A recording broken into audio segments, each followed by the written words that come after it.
याहिया अफरीदी को जो समझ आएगा वो वही करेंगे और प्रैक्टिस एंड प्रोसीजर कमेटी जो है वो बहाल कर दी गई है। बड़ों को एक बड़ा पैगाम दिया गया है, जो फैसला होगा, जो कार्रवाई होगी वो कानून और आइन के मुताबिक होगी।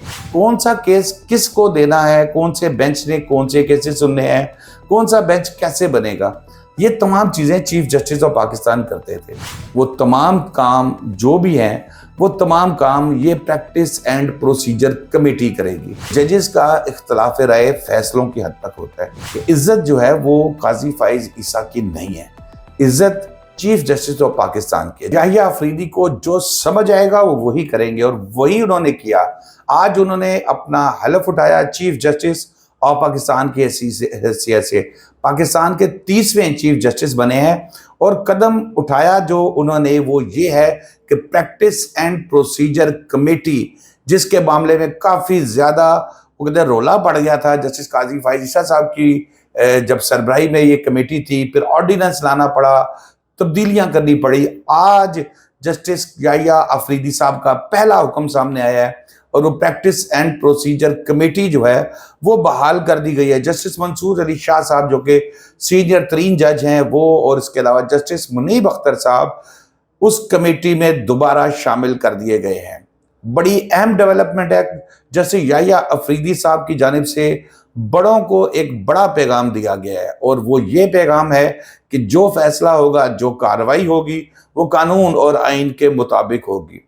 काजी फाइज ईसा साहब चीफ जस्टिस जब थे और उन्होंने प्रैक्टिस एंड प्रोसीजर एक्ट पे जब सबसे पहले काम शुरू किया तो उन्होंने अपने साथ मंसूर अली शाह साहब थे और मुनीब अख्तर साहब थे। फिर दरमियान में कुछ इख्तलाफात होते हैं और बेंचों की तश्कील में फ़र्क आ जाता है।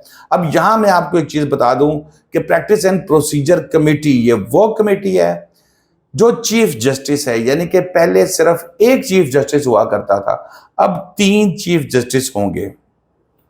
काजी फाइज ईसा साहब के जाने के बाद याहिया अफरीदी साहब जब आए तो उन्होंने जस्टिस मंसूर अली शाह साहब और जस्टिस मुनीब अख्तर को उस कमेटी में दोबारा शामिल कर लिया। अब ये 3 चीफ जस्टिस कैसे होंगे? सिंपल सी चीज़ है कि चीफ जस्टिस बतौर जज तो एक वोट है, आपने अक्सर केसेस के अंदर देखा होगा, वो एक वोट होता है और कोई ख़ास इख्तियार नहीं है। जो एक जज का इख्तियार है वही इख्तियार है। फ़र्क आ जाता है कि चीफ जस्टिस ने माजी में बेंचों की तश्कील करनी होती थी। माजी में चीफ जस्टिस कौन से जज साहब किस रजिस्ट्री में काम करेंगे, लाहौर, कराची, इस्लामाबाद, पेशावर, फिर इस्लामाबाद प्रिंसिपल है वो करेंगे, ये फैसला करना था चीफ जस्टिस ने। फिर कौन सा केस किसको देना है, कौन से बेंच ने कौन से केसेस सुनने हैं, कौन सा बेंच कैसे बनेगा, ये तमाम चीज़ें चीफ जस्टिस ऑफ पाकिस्तान करते थे। अब वो बेंच, वो तमाम काम जो भी हैं वो तमाम काम ये प्रैक्टिस एंड प्रोसीजर कमेटी करेगी। यानी कि चीफ जस्टिस याहिया अफरीदी साहब के इस हुक्म के बाद बेशक जस्टिस मंसूर अली शाह साहब के साथ नाम के साथ चीफ जस्टिस तो नहीं लगेगा, लेकिन इख्तियार जो है वो चीफ जस्टिस वाले इस्तेमाल करेंगे और ये बड़ी अहम डेवलपमेंट है। लेकिन दूसरी तरफ जस्टिस याहिया अफरीदी साहब के हवाले से मैं ये बात करूँगा कि उनकी जानिब से एक बहुत बड़ा पैगाम ये भी दिया गया है कि तमाम जजेस एक पेज पे हैं, तमाम जजेस मुत्तफिक हैं, जजेस के दरमियान में कोई इख्तलाफ राय नहीं। जैसे मैंने कल के वीलॉग में एक बात कही थी कि जजेस का इख्तलाफ राय फैसलों की हद तक होता है। किसी ने कुछ फैसला दिया, किसी को इनकी कुछ समझ आई, उसने उसके मुताबिक फैसला दे दिया।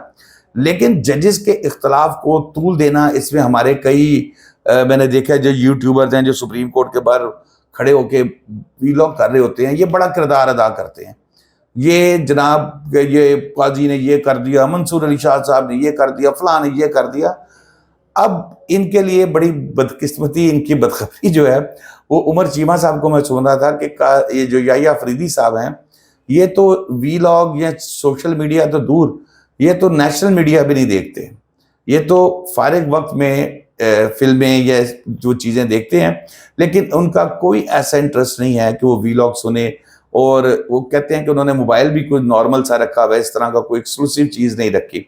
बहरहाल ये एक बोलने वालों का अपना वो है।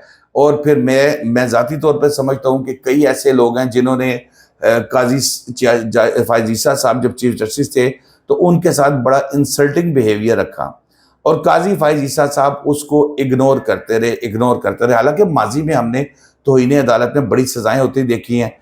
اب اس معاملے میں بھی وہ ہوشیار ہو جائیں، کیونکہ یحییٰ افریدی صاحب جو ہیں وہ بڑے ڈسپلن کے آدمی ہیں، ڈسپلن خود بھی رکھتے ہیں اور اگلے کو بھی رکھنے دیتے ہیں۔ عزت، میں پہلے بھی یہی بات کرتا تھا جب کچھ لوگ قاضی فائز عیسیٰ صاحب پر اعتراض کرتے تھے یا ان کے بعد فضول باتیں کرتے تھے، کہ عزت جو ہے وہ قاضی فائز عیسیٰ کی نہیں ہے، عزت چیف جسٹس آف پاکستان کی ہے۔ جو شخص چیف جسٹس آف پاکستان کی سیٹ پہ بیٹھا ہوگا وہ تمام پاکستان کے عوام کے لیے قابل عزت، قابل احترام ہے، اور اس کی عزت کرنا سب پر فرض ہے۔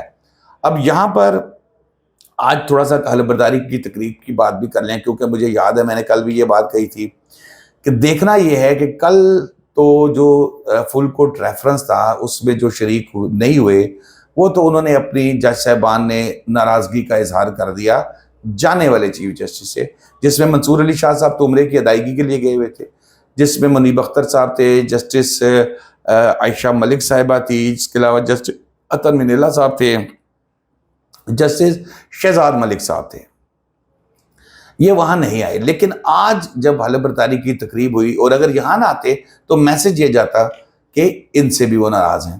میسج جب صبح یہ تمام لوگ پہنچے، عائشہ ملک صاحبہ کو دیکھا، عطر منیلا صاحب کو دیکھا، پھر منیب اختر صاحب کو دیکھا، یہ تمام ججز کو دیکھا، تو ایک چیز سمجھ آ گئی کہ اب ہماری عدلیہ کا جو معاملہ ہے وہ بڑا سموتھلی چلے گا، اور اب اگر خدا نخواستہ کوئی شب خون کرنے کی کوشش کی گئی تو شاید میرا خیال ہے بڑا خوفناک ری ایکشن جو ہے وہ سامنے سے آئے۔